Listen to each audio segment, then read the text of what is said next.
We all eat. But have you considered what you eat is more than taste, trends, and nutrition?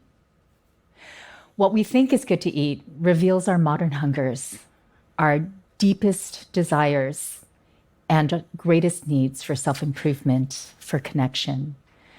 Also, dreams of our future. Kids are our future, right? So try a square pizza with some chocolate milk and maybe a fruit cup to taste the future. A school lunch reveals our values as well as the modern complexities of food. How we're eating is eating up our worlds. I'm Junjo Lee, a food ethnographer. Tell me what's good to eat so I can see who you're becoming. And if I know who you're becoming, I'll know what you'll be eating. Food is my portal to understand generational changes and to track early signals. Join me to decode Gen Z, born 1997 to 2012. How they talk about food is unlike any generation I've studied before. My approach is simple.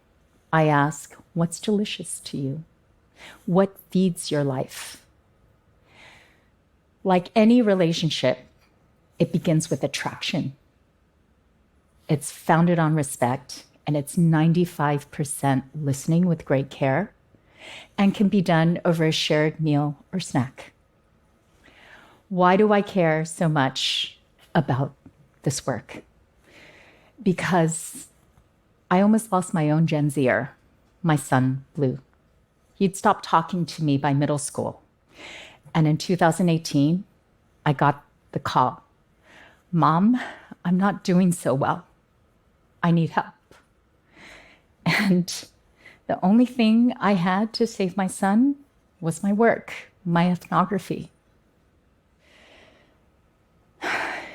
You see, I used to be a tiger mom. I thought being a mom meant to tell my son who to become, what to do. I never asked him who he was, what he wanted. He told me, "You exhaust me. You think I'm in your head." And he asked me, "Why don't you just treat me like your ethnography, not your son? Ethnog me, Mom." And in that moment, my heart broke. But I did it. I ethnogged my own son. I asked him, "What's your unforgettable bite, your tricky mouthful? How does it feel to be in the world?"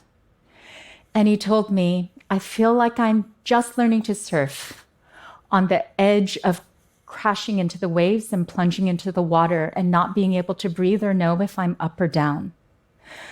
But maybe someday I'll get good at surfing." Gen Z, like Blue, are open, fluid, queer by default. They are globally connected, hyper self-aware, and data-based. They are feeling everything. Digital devices are nourishing. Digital is also disorienting. Gen Z are our power users of the future, learning to ride the waves of a chaotic era. Gen Z, like Luis, entered adulthood, tagged by a global pandemic, learning in solitary confinement and living on a terminal timeline.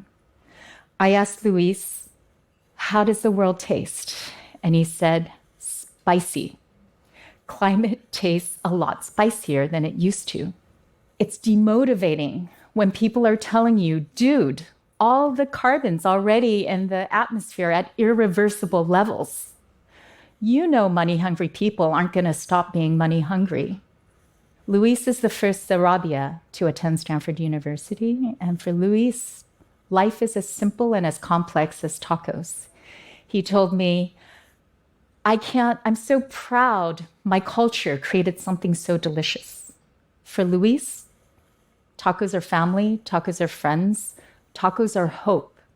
Gen Z are carrying hot sauce in their backpack to make bland, no change food, palatable. There are hot sauce to tell us they're just at the starting line. It's not the finish line for them. And they're more than hot sauce. Olivia is a future food systems entrepreneur. I asked her, how are you learning to care more about food? And she told me, well, I'm zero wasteifying for my fancy scraps pop-ups. And this weekend, I'm volunteering at a cabbage three-way workshop so I can learn how to make kimchi, pao tsai, and sauerkraut. Gen Z, like Olivia, are learning to care more about what they eat and don't eat. Waste hurts. Waste is a resource out of place. And Gen Z are resources determined to find their place in well-functioning cultures, and it's not easy. It hurts not to be creative. Gen Z are kimchiing their way through our hot messes, fermenting and upcycling more delicious and nutritious worlds. So, Blue is my love story of more care, reconnecting, and curing our separation. Earlier this year, I ethnogged Blue again. What's the flavor of trust? Savory. Savory seems more reliable. What is the flavor of change? Sour. Because when things decay, they turn sour. I'm just trying to make the most out of the present moment. You can't really predict how things are going to change. Instead of planning out like a very specific life trajectory, just kind of go with what happens. I love you, Blue. Love you too, Mom. Can you ask me a question? Ask me anything. What's your salad dressing recipe? Let's root for our kids, all our kids, to make it to shore. Gen Z are our hot sauce, our kimchi, our mentors of new ways. They have challenged me, inspired me, and helped me become a better human and a better mom. You can be a food ethnographer too. It's not that hard. Here's how. Start by asking, what's your flavor of home? What makes you go, What makes you go, How are you learning to care more about food in your life? We all eat, so we all have the power to shape our future. What do you feel is good to eat? And how can we make more of that? Thank you.